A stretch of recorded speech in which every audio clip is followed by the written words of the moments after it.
Kelampag number 4. Assalamualaikum warahmatullahi wabarakatuh. Salam dan salam budaya untuk kita semua. Hai guys, kenalin kami salah satu mahasiswi Universitas Mula Warman, Prodi Administrasi Bisnis, hadir di sini sebagai MC untuk kalian semua. Kenalin, nama aku Diva Safira, bisa dipanggil Diva. Kenalin temen aku. Hai, nama aku Rizka Priyanti, biasa dipanggil Cika. Oh iya, kita mau bahas apa nih? Nah, kita kan dari administrasi bisnis. Tentu saja ke depannya kita akan membangun suatu usaha.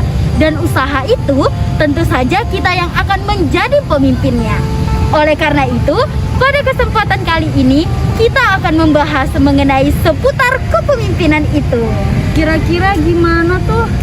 Pemimpin itu mempunyai tanggung jawab yang sangat besar kan? Jadi gini ya teman-teman, dalam tanggung jawab yang besar tentu kita akan melibatkan psikologi. Karena ada yang namanya beban pikiran pada tubuh.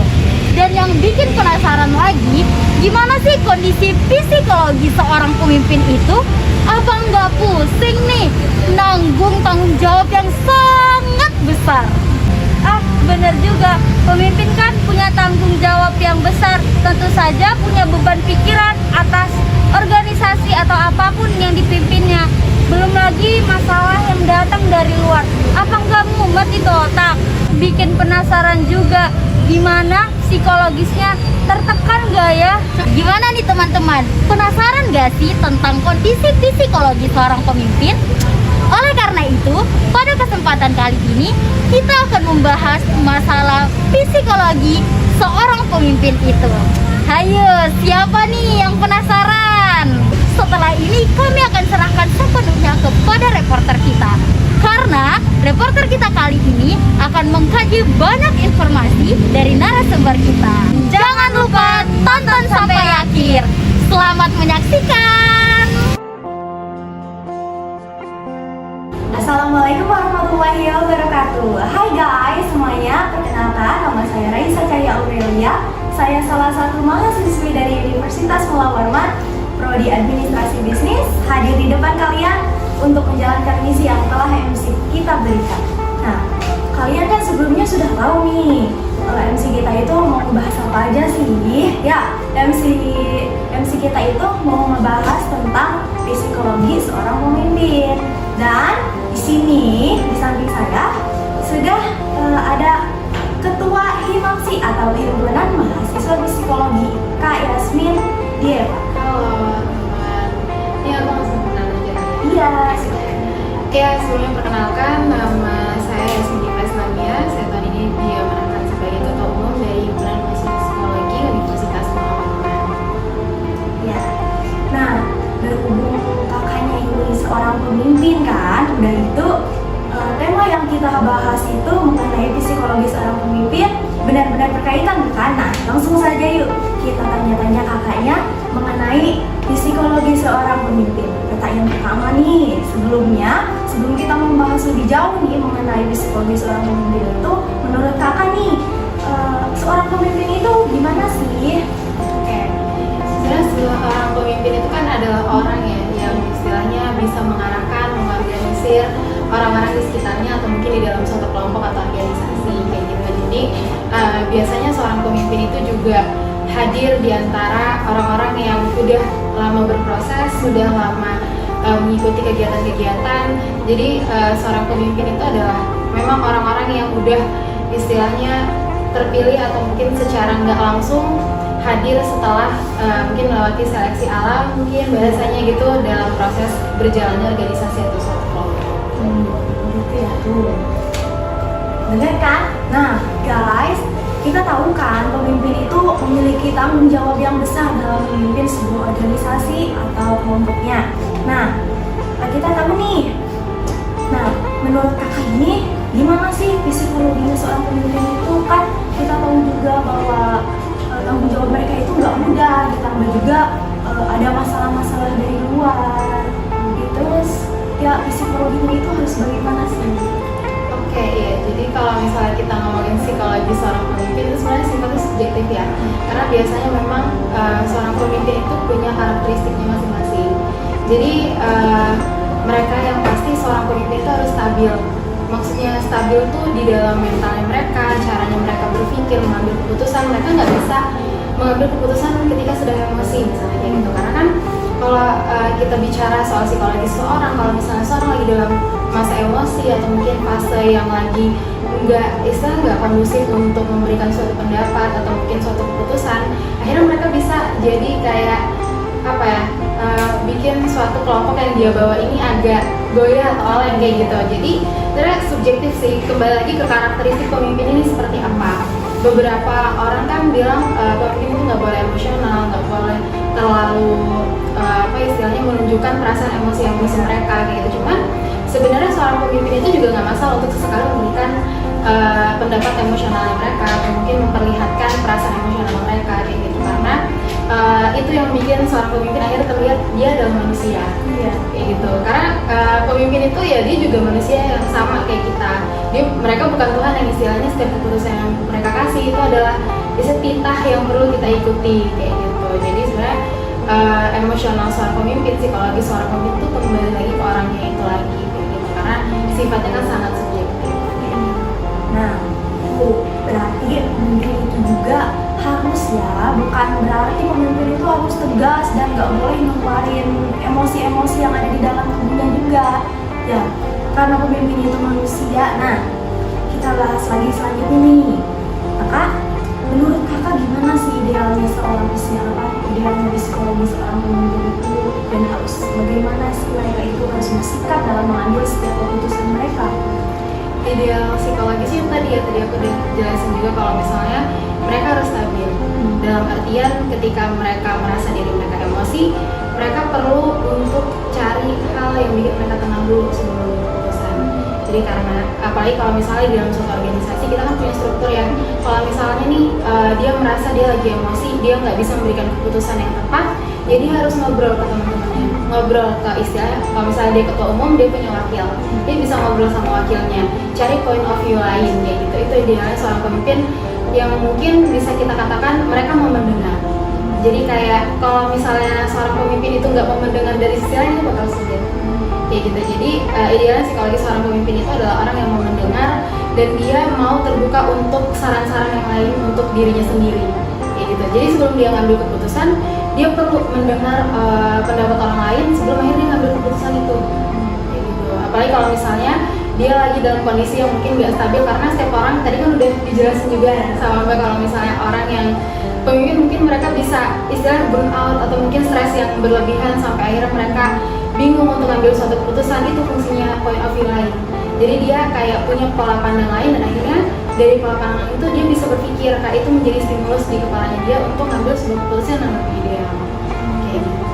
Nah, tapi kan sebelumnya nih kadang itu kan ada nih pemimpin yang nggak mau sama sekali dengerin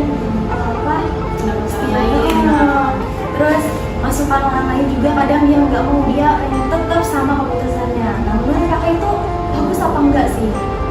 Sebenarnya kalau misalnya mau kita bilang bagus juga gimana ya, karena balik lagi setiap orang tuh punya gaya pemimpinannya masing-masing, yaitu pemimpinannya masing-masing.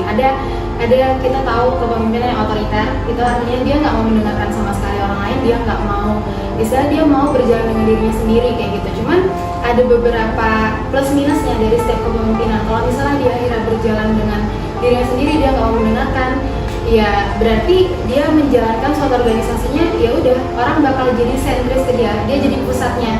Orang-orang nggak bakal mau mendengarkan orang lain selain dia kayak gitu. Itu jadi suatu hal yang sifatnya menjadikan si pemimpin ini jadi dominan banget dalam satu kelompok. Jadi orang lain itu bakal kayak ya udah ngikutin dia aja, mau gimana pun akhirnya nanti, mau gimana pun proses kedepannya, ya dia bakal ngikutin orang ini terus. Cuman pada akhirnya minusnya orang-orang itu jadi menyalahkan dia ketika mungkin salah. Jadi kalau misal ada suatu kejadian atau apa yang akhirnya menimbulkan suatu kesalahan, clash atau mungkin beberapa masalah, jadinya pusatnya ke dia karena mereka kan ngikutin pendapat si pemimpin ini kayak gitu. Mungkin itu sih, tapi setiap orang itu punya kepemimpinannya masing-masing. Kalau misalnya kita bisa lihat orang yang otoriter itu, kita bisa lihat Hitler, mungkin dulu itu dia sangat nggak bisa ya istilahnya mendengarkan orang lain, yang dia benar-benar berdiri atas keputusannya sendiri, dan ya kita bisa lihat juga seperti apa kepemimpinannya dia, hasil dari apa yang dia pimpin. Nah, jadi menurut kakak itu gimana sih harusnya pemimpin itu jalankan itu? Jadi maksudnya tuh si pemimpin itu harus gimana sih biar jadi pemimpin yang sempurna gitu? Pemimpin yang sempurna itu sebenarnya susah ya kalau kita mencapai pemimpin yang sempurna. Cuman beberapa cara yang bisa dilakukan itu, dia yang pertama dia mau belajar, dia mau mengenali dirinya dulu. Jadi kayak seseorang itu kan bisa jadi pemimpin itu karena dua hal. Ada orang yang memang terlahir untuk jadi pemimpin, yang istilahnya dia udah dari awal tuh dominan banget nih, dia senang kalau misalnya dia di dalam kerja kelompok aja dia selalu jadi orang yang aku deh yang jadi ketua kelompok kayak gitu. Iya, dia selalu jadi orang yang vokal kalau misalnya presentasi atau apa kayak gitu. Ada juga orang yang memang terlahir bukan sebagai seorang pemimpin, tapi dia terbentuk dari lingkungannya. Istilahnya kalau misalnya di organisasi itu bahasanya terbentuk kayak gitu. Jadi dia setelah melewati banyak proses, melewati banyak hal, akhirnya dia terbentuk untuk jadi seorang pemimpin. Ada juga orang yang kayak gitu. Jadi mungkin caranya untuk menjadi pemimpin yang baik, kalau misalnya sempurna itu kita sulit ya untuk ngomong sempurna itu karena kayak kesempurnaan cuma milik Tuhan kalau kata orang kayak gitu kan. Jadi bisa kita katakan pemimpin yang baik kayak gitu. Pemimpin yang baik itu kalau menurut saya pribadi adalah orang yang itu tadi mau mendengarkan. Dia mau mendengarkan point of view dari orang lain, dia mau menerima saran dan kritik dari orang lain, dan dia belajar dari hal itu kayak gitu. Jadi pertama dia mengenali dulu dirinya sendiri itu seperti apa, sampai akhirnya dia berani untuk mengambil tanggung jawab sebagai seorang pemimpin. Karena kan seorang pemimpin itu sebuah tanggung jawab ya, amanah gitu istilahnya, dan itu ada beberapa kali aku lihat sebuah tanggung jawab kayak pemimpin itu kita ambil, kayak bukan yang datang sendiri ke kita kan, biasanya itu adalah hal-hal yang kita ambil. Jadi sebelum dia bisa mengambil tanggung jawab sebagai seorang pemimpin, dia harus mengenali dirinya sendiri dulu. Dia sanggup apa enggak nih untuk menghadapi apa sih istilahnya proses-proses kedepannya sebagai seorang pemimpin, kayak masalah-masalah kedepannya dan sebagainya. Terus yang kedua adalah dia harus bisa dan mau untuk mendengarkan dan belajar, juga mendengarkan saran dan kritik kayak gitu. Karena gimana seseorang itu bisa tahu kayak istilahnya kan kalau misalnya dia sendiri aja dia menutup diri dari orang lain, dia akan subjektif gitu, dia tidak akan mendengar apa sih yang orang lain rasakan gitu kan. Contoh kalau misal saya sendiri jadi pemimpin, saya sering banget ngobrol ke teman-teman, ke anggota saya tanya gimana sih perasaan mereka selama ini dan sebagainya, dan itu kan jadi sedikit kurangnya itu jadi bahan evaluasi juga, mungkin ada yang salah atau apa gitu. Jadi sebenarnya itu tadi sih, kalau misalnya kita mau jadi seorang pemimpin yang baik, kita harus bisa dan mau mendengar. Nah, kakak ini kan seorang pemimpin nih, pasti tanggung jawabnya aja besar gitu kan, berat gitu. Nah, belum lagi masalah yang datang ke kakak nih. Nah, cara kakak nyikapin itu tuh kayak gimana sih? Oke, jadi kalau cara nyikapin itu lumayan banyak ya, karena kalau misalnya di psikologi itu kita kenal bahasa strategi coping atau coping stress. Kalau misalnya masalah-masalah itu kita anggap sebagai stresor atau sumber stres. Jadi kayak dari beberapa masalah yang mungkin saya hadapi atau saya lalui, itu kembali lagi ke diri saya untuk bisa nge-manage itu, nge-manage stresnya. Gimana kalau misalnya lagi banyak tekanan di organisasi, banyak tekanan juga di kuliah kayak gitu kan. Itu harus bisa di-manage, kayak gimana dari saya sendiri tuh stabil dulu, balik lagi stabil dulu as mentally-nya gitu kan. Karena kalau misalnya kita nggak stabil nih, bakal susah, kerja kita bakal berantakan kemana-mana. Akhirnya itu bahasanya burnout tadi, stres yang berkepanjangan kayak gitu. Jadi dan kalau misalnya boleh jelasin dikit, strategi coping itu juga kebagi jadi dua. Itu ada problem focus coping sama emotional focus coping. Jadi kalau misalnya seseorang yang kalau misalnya saya sendiri itu tipikal orang yang problem fokus. Jadi saya nggak suka kalau misalnya masalah itu berkepanjangan tapi nggak diselesaikan. Jadi kayak aku maunya masalahnya cepat selesai gitu. Nah, orang yang problem fokus itu cenderung dia lebih ke arah mencari titik penyelesaian masalah. Jadi kalau misalnya saya lagi ada masalah di organisasi, saya selalu cross check masalahnya gimana sih, apa sih yang jadi bikin ini jadi sebuah masalah yang akhirnya jadi bikin nyebelin gitu bahasanya kan. Kalau misalnya kita lagi ada masalah nyebelin gak sih kayak gitu kan, jadi kayak maunya cepet-cepet beres kayak gitu. Jadi tahu dulu akar permasalahannya di mana dan sebagainya, dan akhirnya terselesaikanlah itu masalah. Cuman ada beberapa memang permasalahan-permasalahan yang kita nggak bisa kendalikan. Contoh masalah-masalah yang butuh waktu penyelesaian dan sebagainya. Nah dari situ yang bisa saya lakukan adalah emotional coping, alias harus kayak bisa menerima emosi yang lagi saya rasain kayak gitu. Misal lagi sedih atau marah gitu kan, misal ada masalah, nyebelin tuh masalah. Jadi kan kadang kita marah ya.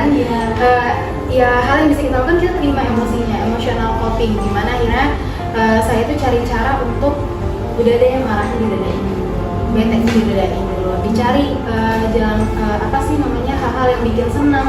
Entah kita bahasa gaulnya sekarang me time, kayak gitu kan banyak banget ya orang yang suka me time. Entah cuma kayak nongkrong ngopi sendiri doang itu udah kayak ngelegain gitu, atau mungkin jalan-jalan biasa di mall sendirian itu udah ngelegain kita. Dan akhirnya dari situ sih, maksudnya kalau misalnya lagi emosinya lagi kayak bete nih, pengen marah kayak banget ya, cari waktu untuk sendiri dulu.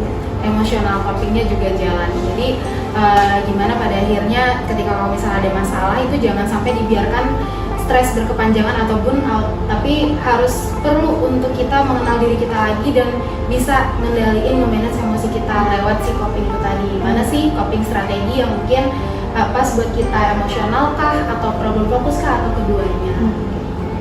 Nah kan nih udah bahas banyak kan nih ya guys, ingat gak sih pemimpin itu kan berat gitu tanggung jawabnya, terus psikologinya juga pastilah tertekan. Nah cara mengatur psikologi ini gimana sih kak? Kakak ada cara nggak buat seorang pemimpin itu psikologisnya tuh harus benar-benar terkendali gitu kan? Sebenarnya itu tadi kayak beberapa udah aku sampaikan, kalau misalnya kita bisa coping mekanisme itu dan gimana akhirnya bikin itu bisa terkendali dari diri kita sendiri. Karena kalau secara psikologis kan memang apa sih yang bisa dikendalikan orang luar, itu kembali lagi ke kita gitu kan. Jadi kayak gimana kitanya bisa ngerti diri kita, gimana kitanya mau buat nyari waktu sendiri untuk nenangin diri dulu. Karena kan dari banyaknya tekanan ya, pasti ada beberapa hal yang kita tuh kayak bingung dan capek banget kayak gitu istilahnya. Apalagi kan sebagai seorang pemimpin tuh pasti deh pas seorang pemimpin tuh ngerasa capek atau emosional maupun secara fisik. Dan itu tadi kita perlu ngelakuin adanya coping biar istilahnya tekanan-tekanan itu bisa kita longgarin kayak gitu, bisa kita netralisir perasaannya sampai akhirnya secara emosional dia terkendali dan dia bisa kembali lagi untuk jadi seorang pemimpin, memimpin kelompoknya dengan baik. Udah banyak banget loh yang udah didapat. Siapa yang sekarang rasa penasarannya udah hilang, kalian pasti seneng kan? Rasa penasaran kalian itu sekarang udah hilang dari pertama MC kita itu ngebahas masalah psikologi. Nah sekarang jawabannya sudah tersedia nih. Terus yang terakhir nih, menurut kakak seorang pemimpin yang hebat itu gimana sih? Terus cara membentuk seorang pemimpin yang hebat itu harus seperti apa? Pemimpin yang hebat itu adalah pemimpin yang mau mendengar lagi. Karena dari sekian lama aku berproses dalam organisasi, di kuliah juga nggak banyak orang yang mau mendengar. Itu sih, karena mendengar itu jadi, padahal mendengar itu simpel ya, maksudnya kita cuma sekedar duduk mendengarkan kayak gitu, sesimpel itu aja kok. Jadi seseorang itu, jadi kayak mendengar itu perlu, dan itu bisa jadi kayak bahan evaluasi dia sendiri, bahan yang untuk dia pelajari sendiri. Karena dengan mendengar itu akhirnya dia tahu gitu, ada hal-hal yang mungkin dari keputusan yang dia ambil, kebijakan yang dia berikan ke dalam organisasinya atau mungkin ke dalam kelompoknya dia, itu ternyata mempengaruhi orang lain sebagian besarnya kayak gitu. Jadi perlu dia tuh untuk mendengar lagi apa sih hasil dari yang dia kasih nih kelompoknya gitu. Jadi perlu untuk seorang pemimpin itu dia berani untuk mendengar dan bisa nggak judgement. Jadi dia yang mendengar aja kayak gitu, mendengar tanpa harus ngejudge yang kayak tapi kan aku sudah berusaha. Kadang kan seseorang tuh kayak tapi kan aku sudah berusaha untuk nurutin kamu juga dan sebagainya kayak gitu kan. Nggak perlu sampai judgement kayak gitu, mendengarkan aja, dengerin mereka, terima emosi terima emosi yang mereka rasakan kayak gitu. Karena kadang kalau misalnya kita dalam satu kelompok, apalagi menjadi seorang pemimpin, beberapa emosi itu perlu divalidasi, beberapa emosi apalagi anggota atau mungkin istilahnya orang-orang yang di dalam kelompok itu perlu untuk didengar kayak gitu. Emosi mereka tuh perlu untuk kita validasi, perlu untuk kita kasih tahu kayak nggak apa-apa buat ngerasa capek, nggak apa-apa buat istirahat dulu kayak gitu. Jadi mungkin itu juga udah termasuk cara untuk jadi seorang pemimpin yang baik ya gitu. Mereka tuh mau mendengar dan mau mengerti juga. Nah, tuh kan, pemimpin itu juga manusia, mereka juga punya perasaan. Jadi guys, untuk semua yang akan menjadi pemimpin di masa depan, jangan menyerah ya. Terus langkahkan kaki kalian, dan saya juga berterima kasih nih sama Kak Yasmin karena membagi ilmunya. Terus juga banyak banget yang saya dapat nih dari percakapan ini. Dan terima kasih juga karena udah sedia datang gitu ya, dan jawab rasa penasaran para penonton. Nah guys, tiba kita di akhirnya. Mohon maaf jika saya sebagai reporter kurang mungkin ya dalam penyampaian ataupun dalam keaktifan, maafkan ya, karena saya juga masih dalam tahap belajar, kita juga dalam tahap belajar ya. Jadi terima kasih telah menonton semuanya, dan jangan lupa follow IG kakaknya ya. Waduh, dipromosi. Iya, makasih ya. Bye bye guys.